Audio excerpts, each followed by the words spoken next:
जळगाव शहरात स्मशानभूमी परिसरात जनरेटर दुरुस्तीच्या दुकानात चोरीचा प्रयत्न झाल्याची घटना आज सकाळी समोर आली आहे। न्यू अरुण ऑटो नावाच्या या दुकानात चोरट्या महिलांनी आधी सीसीटीव्ही कॅमेऱ्याची तोडफोड केली, त्यानंतर त्यांनी या ठिकाणी चोरीचा प्रयत्न केला। रविवार असल्या कारणाने दुकान मालक पंकज कस्तुरे यांनी आपल्या मोबाईलवर दुकानाजवळील हालचाल तपासली असता त्यांना काही महिला संशयास्पद आढळल्या। त्यांनी तत्काळ घटनास्थळी धाव घेतली।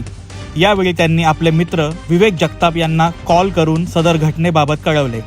जगताप यांनी तत्काळ पोलिसांना फोन करून संबंधित घटनेची माहिती दिली। पोलीस घटनास्थळी दाखल होताच यावेळी 4 महिला पलायन केले, तर एका महिलेला MIDC पोलिसांनी ताब्यात घेतले असून पुढील चौकशी सुरू केली आहे।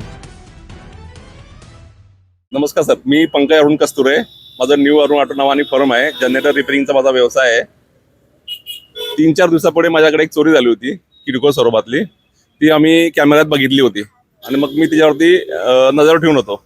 आज रविवार असल्यामुळे सगळं मार्केट शुकशुकाट असतं। सकाळी 8 वाजता मी मोबाईल चेक करत होतो, एक कॅमेरा तुटलेला दिसला। एक कॅमेरा तुटलेला दिसला, मला डाऊट आला काही चोरी होते म्हणून। मग मी घरून निघालो आणि इन बिटवीन विवेक जगताप माझे मित्र आहे, त्यांना फोन केला। ते इथं जवळ राहतात। त्यांनी 102ला कॉल करून पोलिसांची व्यवस्था केली होती 112 वरती।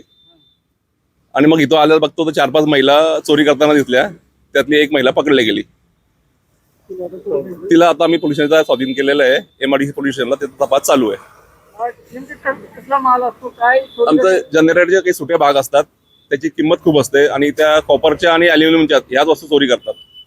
आता जे बाहेर काढलंय ते समजून ₹1 लाख वरती माल आहे। तेवढ्याची त्यांनी चोरी केलेली आहे। या अगोदरची चोरी छोटी होती, ती 10-15 हजाराची चोरी होती।